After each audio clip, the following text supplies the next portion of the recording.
Nous retrouvons devant l'église Notre-Dame-des-Anges à Maïbourg, l'édifice rénové de 1938. Mais l'histoire de cette église, il remonte à très longtemps. La première église est-il construite en 1848. Notre-Dame-des-Anges à Maïbourg, c'est un lieu de culte absolument impressionnant. L'intérieur est somptueux et époustouflant. Là, nous retrouvons à l'intérieur de l'église pour une visite. La partie que je trouve moi, je m'appelle ça une porche. Et là, au fur et à mesure que je marche, je rentre dans l'autre partie de l'église qui appelle le narthex. Et dans sa partie de l'église là, ça qui me trouve une sculpture en bois qui est faite par un artiste, un sculpteur local qui s'appelle Marcel Prévost. Tribune. Là, nous trouvons une belle peinture de Alfred de la Hogue.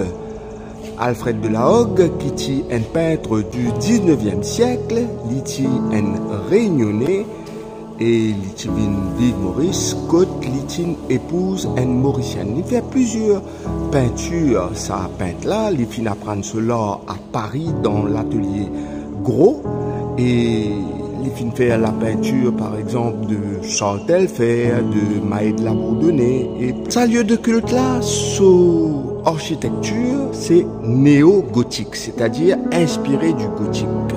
Ce type d'architecture là, il favorise l'entrée de la lumière, parce que Ban qui invente ça, je considérais que Dieu est lumière. Et là, nous pérons dans l'espace qui est réservé à Ban Fidèle. Ça, l'espace-là, il est connu comme la nef. La nef qui vient d'un mot latin, navis, qui veut dire navire. Et comment se trouver, la voûte, lui représente la coque d'un navire. Et cette voûte-là, ici, à l'église Notre-Dame-des-Anges, est très particulier, très travaillé, et comment se trouver, vous trouvez une sculpture de ban Angelo, de ban ange.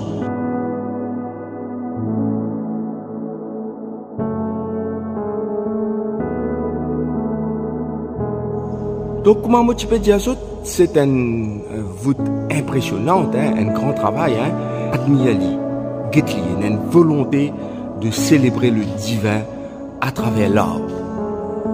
Et là, au fur et à mesure qu'il nous marche dans l'église là, vous trouvez qu'il y a un grand lot qui déroulait dans l'église. Chaque chose dans sa place. Hein. Et l'église, c'est un peu ça, c'est la maison de Dieu, mais Dieu, c'est aussi l'ordre, c'est aussi une certaine discipline, c'est aussi une certaine manière de voir les choses. Ça, l'église a se structure liée en croix latine. Et donc, les bras de la croix, nous appelons ça l'espace-là un transept. Et dans le transept, et un vitraux somptueux, hein, là, nous trouvons un vitrail Notre-Dame auxiliatrice. C'est un vitrail qui finit rendre Maurice en 1946 après la guerre, mais qui finit commandé en 1938.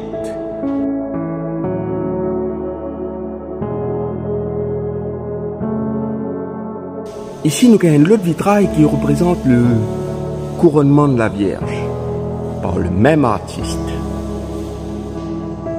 Là, nous retrouvons devant un espace qui nous appelle le chœur. C'est un espace qui est réservé pour le clergé et dans lequel nous gagnons l'autel devant nous et le retable, tous deux en marbre, et c'est un don de Monseigneur Line.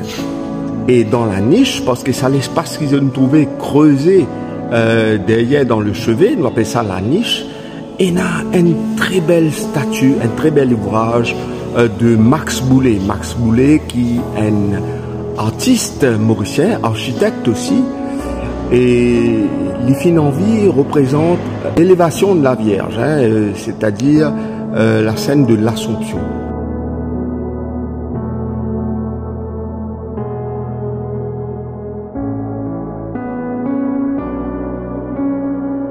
Les deux côtés du chœur, nous avons deux ouvertures qui nous appellent une chapelle latérale. appelle de l'adoration perpétuelle. À côté, on a le tabernacle. Nous reconnaissons le tabernacle parce qu'il y a une lumière rouge qui indique